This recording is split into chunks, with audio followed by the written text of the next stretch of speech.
Hello, Macador.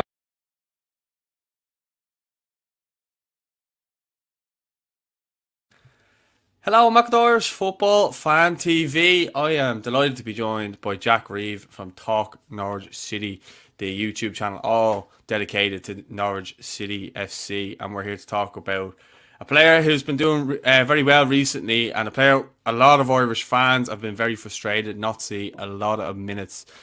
Jack's here to tell me about, I suppose, the rise now of Adam Idah, which we've all wanted to see. So I suppose from your point of view, Jack, what, why has it taken him so long to get into the team, other than Team Pookie?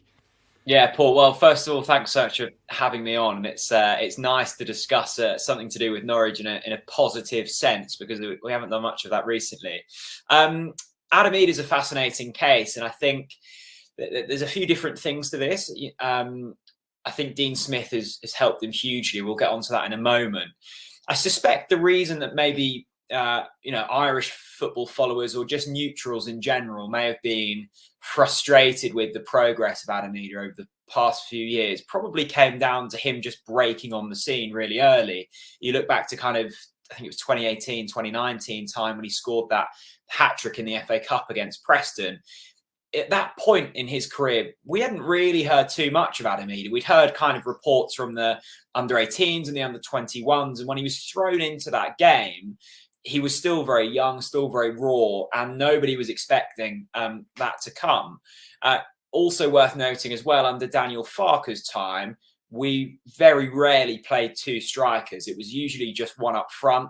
Of course, Teemu Pukki was the number one striker and still to some extent is that main man. So broke onto the scene really quickly, wasn't expecting it, had a player in Teemu Pukki ahead of him who was undroppable and still is to a degree. I mean, he'd scored 30 and then 25 goals in the championship. Idah's not going to get ahead of him. The remarkable thing with Adam Idah is the fact that he's now played over 50 times for Norwich City, but 43 of them times have been off the bench, which is a record for Norwich City. And I think when you're a player like Adam, a young player, it's difficult to make an impression when you're getting 8 minutes here, 8 minutes there, and particularly difficult when you're getting that game time in the Premier League.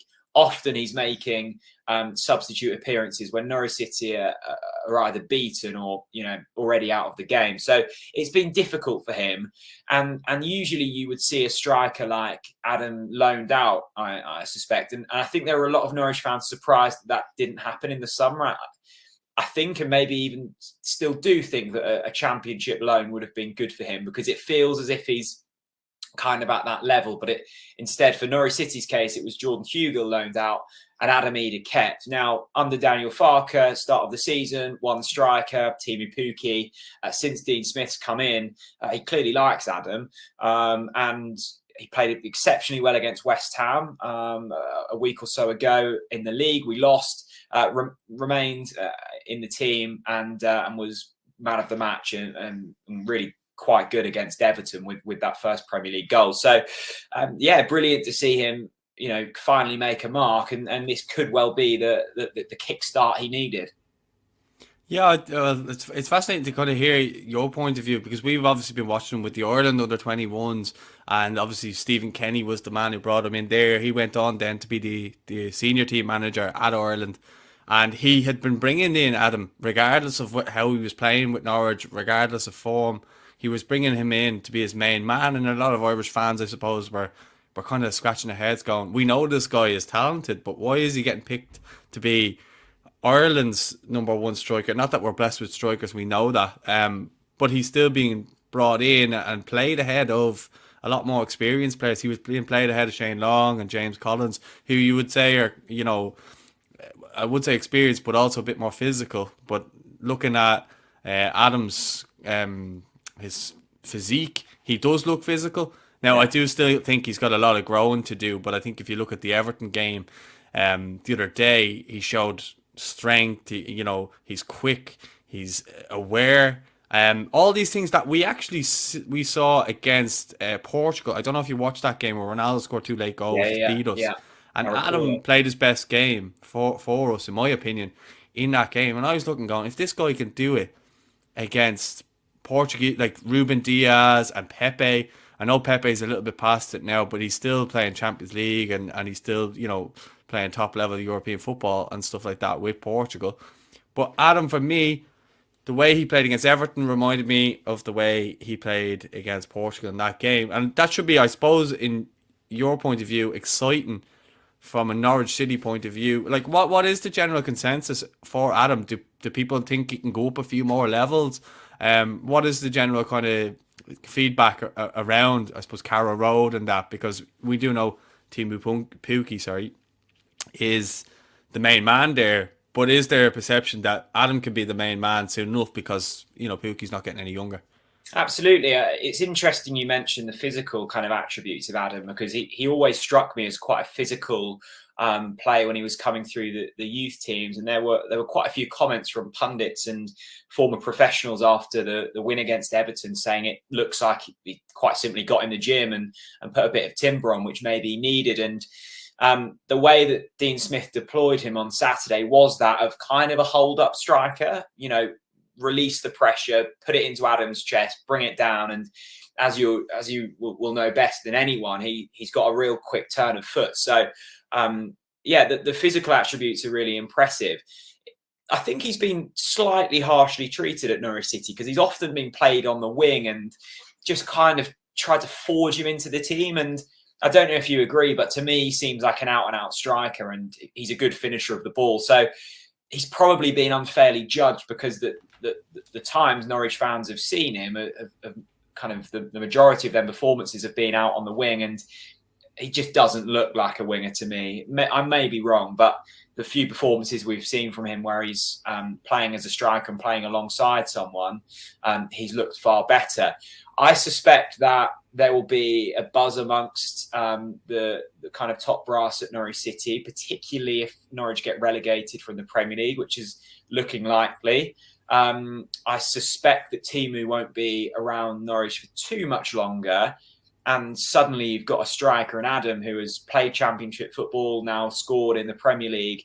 If you've got Adam fit and ready to go and high on confidence going into the Championship, you've got a good thing going there. So I suspect that was the reason they kept him here in the first place. Clearly a hard worker. They know him very well. He's been at Norwich for a long while now. As you say, played against some of the best for his international team. This is quickly turning into a really impressive CV for a player as young as Adam. I mean, over 50 senior appearances is some going, and a lot of them in the Premier League. So yeah, there's excitement around Adam Idah and quite a reserved character as well, it seems, and just someone who's willing to, stay under the radar, keep his head down, and clearly work hard. And that's all you need. That's all you want from a player. Yeah, I think well, of all the Irish strikers coming through at the moment, a lot of Adam kind of fell down the pecking order. There was Troy Parrott, there was Aaron Connolly. I'm sure I'm missing Michael Obafemi and a couple of others. And the big team that people are saying about them is attitude, but that doesn't seem to be the case with Adam. As you say, he just seems to get his head down, work hard. It seems as though, off the field, he must be doing something to kind of beef himself up, to get his physique up to match probably Premier League. That's probably something that he probably looked at the last time he was in the Premier League and said, okay, well, I need to get up to a level, because he was quite tall and thin, but the strength wasn't there, but the skill was there. For me, he has a bit of everything. He has pace. I've seen him for the Ireland under-21s, and some of the stuff he was doing, some of the tricks he was pulling out of the bag. I remember Conor Ronan in one game, I think it was Sweden, and he pulled off some magic trick towards the left-hand side. And I remember Conor Ronan was just blown away. He had his hands in his head. It was like to say, oh my God, that fella's a joke. He has everything, and the finishing on top of that as well. And I just think now it's about maybe in the Premier League, can he show that he can get maybe, I'd say the goal for him should be now to try and get double figures by the end of the season, or as close to it as possible. Could be a good thing. And that may help Norwich stay up. And, if you can play like you did against Everton the other day, and I know Everton are struggling because I am an Everton fan, but I thought you played very well. Another, and I will come to it after as well, is what's going on with Bambadeli as well. You might fill us in on him afterwards, after you tell us a bit more about Adam. But I was just interested to find out what's happened to him because he was in, taken out, and everybody's raving about how brilliant he's been as well. Yeah, well, yeah. First of all, we like to call him Big Andy at Norwich City. He's I know that. Yeah. like Adam Idah, very physically kind of. There's a presence about Andy, and I think I'm not quite sure if he's injured at the moment. He's also up against some fairly established centre backs at Norwich. You've got Grant Hanley and Ben Gibson, senior players. You've also got Ozan Kabak, who they've, I think, spent considerable wages on to bring him in from Liverpool. So he's going up against some kind of esteemed defenders there. Reminds me of Ben Godfrey quite a lot. I mean, we obviously had Ben before he went to you boys, and just he's quick. He feels like a modern type defender, if you know what I mean. You know, willing to carry the ball forwards.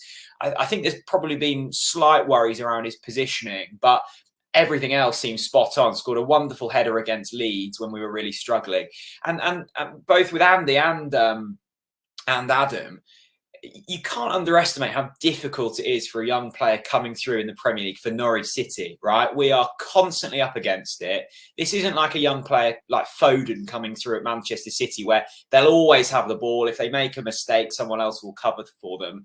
They have to be on the very top of their game every game to even have a chance. So it's incredibly difficult. I don't know why Damabelli's not been in the last few games. I suspect there's some kind of injury there. If it isn't, it's probably because Grant Hanley and Ben Gibson have both been good, played really well against Everton. But no, an impressive young man. And likewise, there will maybe be thoughts in the back of both of their heads thinking, maybe I'd prefer Norwich to get relegated here because I'm suddenly then pretty much a guaranteed starter in the Championship because there'll be a lot of departures. So,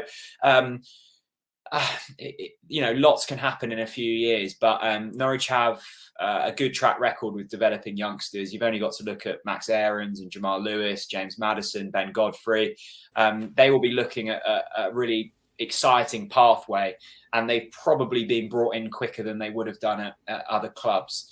Both incredibly exciting for their own reasons, but it seems as if kind of carry the same physical attributes, and in the modern game, that's so important. I think it's good as well that they're both there at the same time as well, because I know when Andrew came through, Adam was kind of established in the first team, and it was great seeing them celebrating at the end of the season when you went up and stuff like that. I love to see that, so he feels straight away part of the group, and he has a mate there to do it. Just on Adam there, I know I said about maybe him finishing with, I don't know, I said double figures, 10 goals. Can he get 9 goals between now and the end of the season? It's definitely achievable, but do you think he will? And, I know you're a little bit kind of in and out on how you feel regarding Norwich staying up, but I think a lot of Irish fans are really willing Norwich on and hoping that they'll stay up just because they want to see the Irish lads doing well. We've always loved the Irish because, one of our most iconic players, and we spoke about him earlier off camera, is Wes Hoolahan. So we've always had a good connection. The problem with Norwich is we don't score goals. We've scored 10 goals all season. So if Adam scores 10, he'll double our tally. Look, we need Adam Idah to score goals. And considering how young he is, that there's almost the pressure on him. We don't have many strikers at the football club. You've got Timu Pukki and Adam Idah, basically, because we purchased Josh Sargent, but it looks as if Dean Smith kind of wants him to be a number 10 or a winger. I don't think they've quite figured out his strongest position. So what I can guarantee is there will be a consistent run of game time for Adam, and that's the most important thing now. And it's also seeming incredibly likely that he will play in a 2 with Timu Pukki. Now, if there's one man you want alongside you at this level, that's Timu Pukki, who's done it before, has scored goals at this level, is an incredibly sort of non-selfish player. So everything looks good for Adam. It's been a really big few weeks for him because there were some poor performances earlier on in the season, particularly at Crystal Palace, and I know he had a tough time on social media with some really difficult comments as well. So again, he's kept his head down. He's let the authorities kind of deal with them people, and he's kicked on well, and that's really impressive for someone so young. Yeah, I think that's the most exciting thing about him is he just wants to get on with the football and let his feet Yeah. do the talking. So I think that's the best thing you want from a footballer, and just kind of leads by example on the pitch. And hopefully he can score some more goals, whether it's 10 goals or whatever. But hopefully he can score some more goals and give you a couple more really good days. For me, he got Rafa Benitez sacked, so I suppose it would go down as a good day in some senses. Not that I celebrate losses, but for him, I was absolutely delighted, and I would like to see him now get that international goal. Hopefully, that will come in March, because he has been putting in really good performances for Ireland. And like you say, he did get abused in some games for Ireland as well, that maybe he wasn't up to the level that he had previously shown. But again, these were one of his first couple of games, and it was during the summer of COVID, and Mm. it wasn't really. It was like a preseason game. It wasn't really like a mid-season game, which he'd probably be a lot better like he was against, say, Portugal. So it's I'm hoping he can get his first international goal and things start clicking for him a little bit the way things did for Big Andy towards the back end of last season, and everything kind of went really really well for him. And I think that's why everybody is happy, because Norwich give young Irish players a chance. They give young players a chance, but particularly in recent seasons, they've given young Irish talent a chance as well. Absolutely. Yeah. I mean, I know, I'm not sure if the presence of scouting in Ireland is as much anymore, but I know kind of early, 2010, 2011, 2013, we were going quite big on scouting in Ireland, and picked up a few real gems. So, we're starting to see the fruits of our labour from that. And as I say, I think the biggest compliment for any young player is attitude. And it seems as if both of these lads are just incredibly switched on, good people. And if the football is there, then that's an absolute bonus. But at the kind of level that Norwich are playing at, kind of bottom end Premier League, top end Championship, you don't always need like abundances of talent. If you can get your head down and work, it's going to work out for you. And the fact that that Dean Smith, who has managed Aston Villa and managed some exceptional players, trusts both of these is huge. So, as you say, Norwich will always give time to their youth, because it's we don't have endless amounts of money to go out and sign alternatives, and hopefully that they repay that. But you should be excited with Adam and Andy, 100%. I think we are, but the problem we have in recent years is we get too excited and we're expecting things too fast. Well, not so much me, but I know Irish fans. So it's, as I say, it's great to see him finally getting the chance in the Premier League. I think Irish fans have been calling for that since he scored the hat trick against Preston. As you say, that was way too early. But I just want to say a special thanks to you for coming on and giving us the lowdown, and maybe we can come back and do this again maybe at the end of the season and look at how they're doing, and hopefully I've stayed up by then. But Jack, can you just let any of the viewers know we're going to plug your YouTube channel, and then obviously your social media channels as well, if you wouldn't mind, please? No, thanks. No, I really appreciate you having me on. It's very kind. You can find us at Talk Norwich City on all the socials and on YouTube. And I suspect your audience, we've done a podcast with Wes Houlihan. I know you've spoken to him on the channel yourself, but there's a few absolutely cracking stories from nights out that he had in at Norwich City during the promotion season. So if you want something to watch, there's my recommendation. Type in Talk Norwich City Wes Houlihan, you'll find it. And I think it's a good bit of nighttime viewing that. Absolutely. I am going to check that one out now as well. So thanks for that. Yeah, we'll definitely have to catch up towards the end of the season. And yeah, Jack, thanks very much for your time. Really appreciate it. Guys, don't forget to like the video. Don't forget to subscribe. And give Talk Norwich City a subscribe as well. Thanks very much for watching, and we'll speak to you all soon.